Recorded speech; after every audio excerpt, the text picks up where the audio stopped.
What's up guys, it's Tom here and welcome to the latest Liverpool transfer news video, and in this video we will talk about Kai Havertz. The Bayer Leverkusen playmaker is a subject of a Liverpool approach because the Bayer Leverkusen sporting director Rudi Völler has suggested that Leverkusen will evaluate the future of Kai Havertz this summer and they will listen to offers from other clubs. And also the reports are saying that Kai Havertz was the subject of an offer from Jurgen Klopp and Liverpool before the start of this season, but in the end the Havertz and Leverkusen decided that Havertz shouldn't be sold because he needs to develop furthermore. And I think it was ultimately a good decision because Havertz probably is not ready or wasn't ready last summer to play for Liverpool in the Liverpool first team, but this summer could be a different story. Havertz is improving after a pretty bad start to the season. He picked up pace and he now has 5 goals and 2 assists in 19 Bundesliga appearances so far in this campaign. So in this video we will listen to Rudi Völler and what he said exactly about Kai Havertz and his future, and also what Joe Gomez said after the Atletico Madrid defeat, and also we have a transfer update on the future of Adam Lallana and which Premier club approached him. So guys, if you enjoy these transfer news videos, leave a like, it really helps me out, and subscribe, turn on the bell notifications so you never miss the latest Liverpool transfer news. And this is what Rudi Völler said on a German football TV program. And I quote, "I am glad that we still held on to Kai Havertz last summer. We will see how it looks this summer. He still has a contract until 2022. These are of course the classic facts. There was already interest in Kai Havertz in the summer, but we told him that it would be good for him to stay with us for another year, and that was the right decision."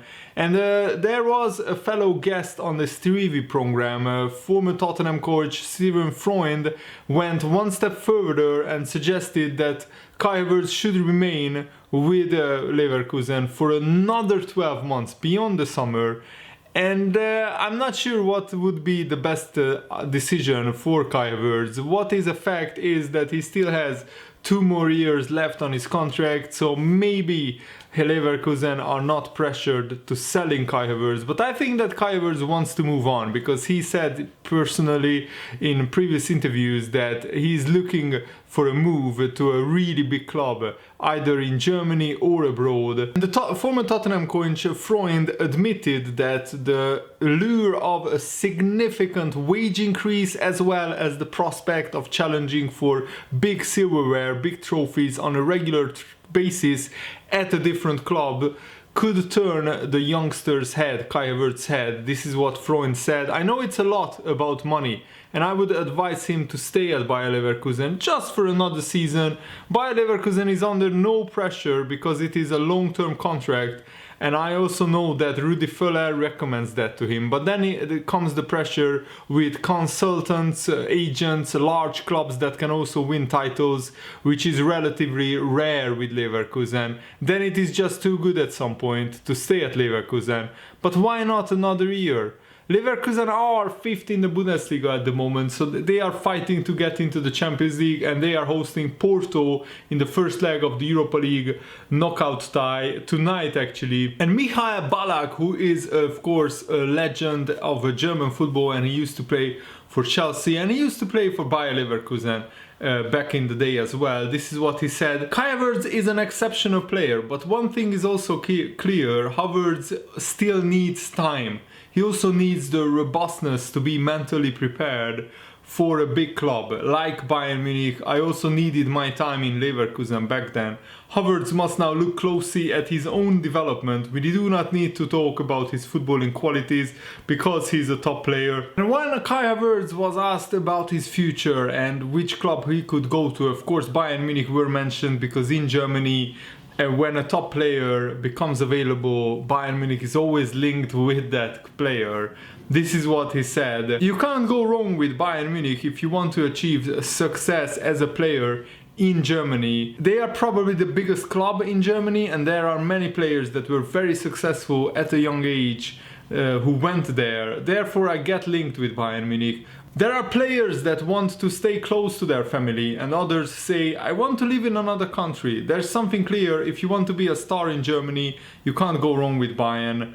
I think I've picked up enough international experience at Leverkusen. I know the rhythm of these international matches and I'm confident that I can go abroad at any moment and play at clubs outside of Germany, big clubs as well. For the moment, I want to have a good season. Afterwards, we will see. So in this interview, he's basically opening the door for all kinds of clubs to come in and put an offer on the table for Kai Havertz to Bayer Leverkusen. And I think that Liverpool are one of the most attractive clubs in the world right now. The big question is, would Kai Havertz be a massive upgrade on the likes of Alex Oxlade-Chamberlain and Naby Keita? Because at the moment we already have those players at the club. And I would only sign Kai Havertz for like 60, 70, 80 million pounds if Jurgen Klopp is convinced that he would be an upgrade on Naby Keita and Oxlade-Chamberlain. At the moment, right now, Kai Havertz is not a better player than those two. But who knows, the future might be that Kai Havertz becomes a world-class player who can score 20, 25 goals from midfield. And I think we need a De Bruyne type of player at Liverpool who can consistently get like 15 goals, 15 assists almost every season, because we are very, very heavily relying on Firmino, Mane and Salah, and we don't get enough goals from midfield, even though Oxlade-Chamberlain has scored a few goals from midfield and Naby Keita can chip in sometimes. And I mean, even though Oxlade-Chamberlain has struggled with injuries, he has 7 goals already this season, 3 in the Premier League, 3 in the Champions League. So Oxlade-Chamberlain has been contributing with goals, and I would be happy if a player like Kai Havertz came in and he contributed with 5 to 10 goals in his first season. So I don't want to replace Oxlade-Chamberlain with Kai Havertz. I want actually Kai Havertz to come in and take the place of Adam Lallana in the squad, and let's ease him into the life of Liverpool bit by bit, because Kai Havertz, of course, is still a very young player. Don't forget, he's still just 20 years old. He was a teenager just 1 year ago. So I think that he needs time, he needs to learn the Liverpool way of how we play, and I think that without a lot of pressure, he could come in even with a big price tag and just develop under Jurgen Klopp, and maybe in 1 or 2 years he could really become that midfielder that I think Liverpool are lacking. It's crazy to say, I know, because Liverpool had an almost perfect season so far, but I still feel that we can be better. We can have a midfield where there is one player who can join the attackers and score 10, 15 goals a season. And I'm not sure if Alex Oxlade-Chamberlain is capable of that consistently, season after season, because of his injury record. That's the same problem with Naby Keita. Kai Havertz is not an injury-prone player, but of course the Bundesliga is not as tough physically, even though it's a tough league. Probably it's a little bit softer than the Premier League. And Kai Havertz also spoke about players that inspired him growing up. He said Kaká, Zidane, Ronaldinho. There are many players that inspired me like them. They have always been my idols. Between the Spanish players, my favorite is Andres Iniesta. He's outstanding on the ball, unique. I like him the most. Toni Kroos is also a great player. I model myself on Toni Kroos a lot. His journey has been great. I have a lot of respect for him. His passing ability and his combination of play is on another level. In Germany, training, every pass from him is perfect. It doesn't matter how they give it to him. And it just came out as a statistic that Toni Kroos had a better than a 90% pass accuracy in all the games that he played for Real Madrid, and that's like 250 games, and he became the first player actually to have more than 250 games with at least a 90% pass accuracy, which is absolutely outstanding, outrageous numbers. And I think that Kai Havertz is a player who, if the price is right, maybe like next summer or the summer after that, Liverpool could sign him. But as I said, I only want him if Jurgen Klopp thinks that he would become a better player than Naby Keita and Oxlade-Chamberlain. I pass the judgment on this, because Jurgen Klopp has scouts all over the Bundesliga. He has friends all over the Bundesliga, so he knows probably a lot more than any of us fans about Kai Havertz and about all the Bundesliga players. So whatever you Liverpool decide, I'm fine with that. I just wanted to give you this news that Kai Havertz is linked again by Liverpool, and I wanted to give you as many information as possible. Joe Gomez reflected on the defeat to Atletico Madrid, and this is what he said. It's disappointing and it's not something that we are used to, but if anything, it just gives us that motivation to bounce back and make it right as quickly as possible. Sometimes it happens and you need to take the positives from it. It gives us that hunger again, not that we didn't have it, but we just want to bounce back and make it right. That's what we will try to do. Obviously it was disappointing to concede from the set piece, and they made it difficult for us. They dropped deep and we had to try to penetrate for most of the game after that. Credit to them, they made it tough and difficult.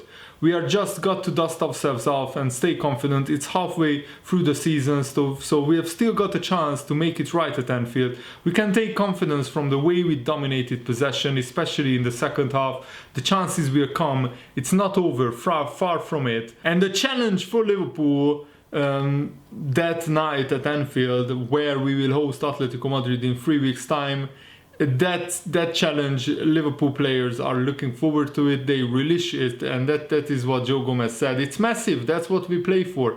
That's part of this football club and what it's all about. Big European nights. We will look forward to it. It will be a good matchup. The first leg showed it can be a good game. We will look forward to it. We've got some time in between then. We have got to focus on the Premier League now and be ready when it comes back around the Champions League. So it has been long reported that Liverpool will let Adam Lallana's contract run down and he will be a free agent in the summer, so he can be approached by any club in England and abroad. And I think that Lallana wants to stay in England.